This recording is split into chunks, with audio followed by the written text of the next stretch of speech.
Martial art की शेरनी अच्छों को मैट पर चित कर देने वाली वो जाबाज खिलाड़ी जिसने कांस्य पदक जीता।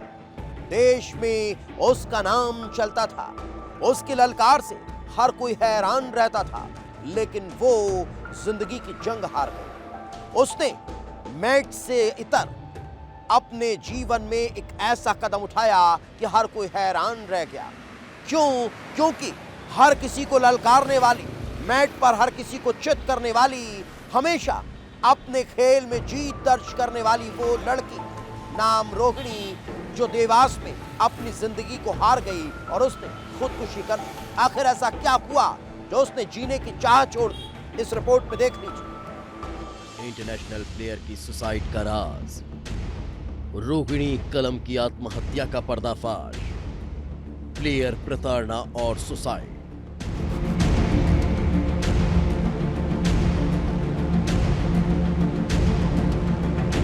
26 अक्टूबर ये वो तारीख थी जब मार्शल आर्ट में दुनिया में लोहा मनवाने वाली देवास की इंटरनेशनल खिलाड़ी रोहिणी कलम ने खुदकुशी कर ली थी। रोहिणी कलम की लाश अर्जुन नगर के घर में ही फांसी पर लटकी हुई मिलती है। हर कोई हैरान रह गया कि एक होनहार खिलाड़ी का इस तरह जाना हर किसी को हैरान कर रहा था। किसी को यकीन भी नहीं हो रहा था कि रोहिणी ऐसा भी कदम उठा सकती है। लेकिन सवाल यही था कि आखिर दुनिया को अपने हौसलों से हराने वाली रोहिणी खुद से ही क्यों हार गई? ऐसा क्या हुआ कि देश और दुनिया में नाम रोशन करने वाला सितारा खुद ही अस्त हो गया? क्या वो किसी बात को लेकर परेशान थी? क्या वो किसी कारण से तनाव में थी? क्या ये मामला प्रेम प्रसंग से जुड़ा हुआ था या फिर वजह ऐसी थी जिसका संबंध उसके खेल से ही था? पुलिस के सामने भी यही सवाल थे, लेकिन न तो मौके से कोई सुसाइड नोट मिला और न ही कोई ऐसा सुराग जिससे कुछ खुलासा हो सके। पुलिस की जांच भटक चुकी थी, लेकिन परिजन ये मानने को तैयार ही नहीं थे कि बिना किसी ठोस कारण के रोहिणी ऐसा कदम उठा सकती है। और वो रोहिणी की खुदकुशी के पीछे रोहिणी के कोच विजेंद्र और मध्य प्रदेश जुजुत्सु संघ के उपाध्यक्ष प्रीतम सिंह का हाथ होने का शक जता रहे थे। परिजनों ने बार बार कहा कि रोहिणी ने किसी से फोन पर बात की थी और उसके बाद ही उसने फांसी लगा ली। हमने तो हमको कोई सबूत नहीं मिला वो गिरफ्तार हुआ भी या नहीं हुआ, या पुलिस भी बोल रही है। वो आष्टा में रहती थी, हम लोग तो देवास में थे। हाँ। वहाँ जॉब करती थी। हाँ। और आखिरी वीडियो कॉल भी इसी क्या है, उसके सामने उन्होंने फांसी लगाई वीडियो कॉल पे। कितना क्या बोला होगा उसने, कितना कैसे प्रवर्तित करा हुआ था, मेरी लड़की ने फांसी रोहिणी को लगाई। कौन कौन परेशान करता था? विजेंद्र खरसोदी और प्रीतम। परिजन लगातार आंदोलन करते रहे। 3 बार एसपी कार्यालय में आवेदन दिया गया, जिसके बाद रोहिणी के कॉल डिटेल्स खंगाले गए। कोच विजेंद्र और प्रीतम सिंह की सीटीआर निकाली गई और फिर जो कहानी सामने आई वो हैरान करने वाली थी, क्योंकि रोहिणी की इन दोनों से ज्यादा बातचीत होती थी। फांसी लगाने से पहले आखिरी बार रोहिणी ने जिस शख्स से बात की वो भी कोई और नहीं बल्कि प्रीतम सिंह ही था। अब धीरे धीरे केस की परतें खुल रही थी। जिस मामले में पुलिस के हाथ कुछ भी नहीं था, अब शक और शक पर यकीन करने का सबूत भी था। जांच तेज हो गई और पता चला कि कोच विजेंद्र रोहिणी को परेशान कर रहा था। बीमारी के बावजूद उसे प्रतियोगिताओं में भेजने का दबाव बनाता था। हालात ये थे कि उसे आराम भी नहीं करने दिया जाता। वहीं जुजुत्सु संघ के उपाध्यक्ष प्रीतम सिंह उसे किसी से बात नहीं करने देता था।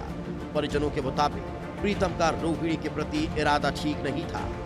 देर रात किसी भी बहाने से उसे बाहर ले जाता था।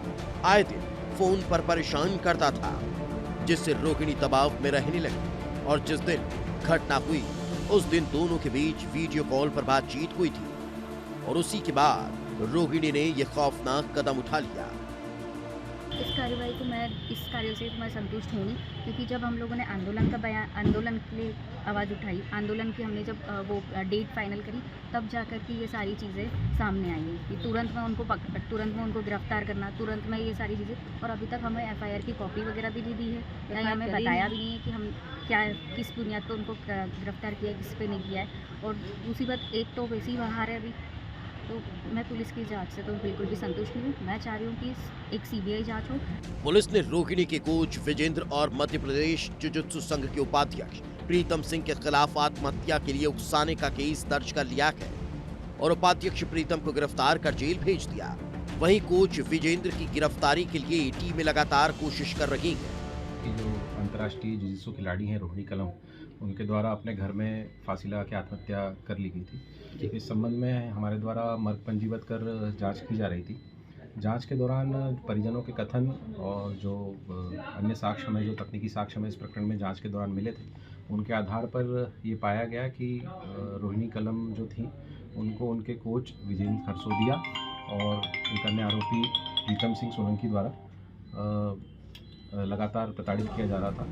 रोहिणी कलम खेल की दुनिया का जाना पहचाना नाम, कई नेशनल इंटरनेशनल प्रतियोगिताओं में हिस्सा लिया, देश के लिए कांस्य पदक जीता। वो फिलहाल जुजुत्सु संघ की महासचिव भी थी और आष्टा के एक निजी स्कूल में मार्शल आर्ट की कोच के तौर पर काम कर रही थी। रोहिणी की खुदकुशी के बाद न केवल एक होनहार खिलाड़ी को खो दिया, बल्कि खेल के नाम पर किए जा रहे शोषण को भी उजागर कर दिया। संघ का उपाध्यक्ष जेल में है, कोच भी जल्द ही सलाखों के पीछे पहुंच जाएगा, लेकिन अभी वो सवाल बाकी है, आखिर रोहिणी ने क्या क्या सितम झेले थे, उसे किस तरह से प्रताड़ित किया जा रहा था, क्या मानसिक यातना दी जा रही थी या फिर शारीरिक शोषण भी किया जा रहा था। सवाल कई हैं जिनके जवाब पुलिस के साथ साथ हर कोई जानना चाहता है। विस्तार न्यूज के लिए अमित शर्मा की रिपोर्ट।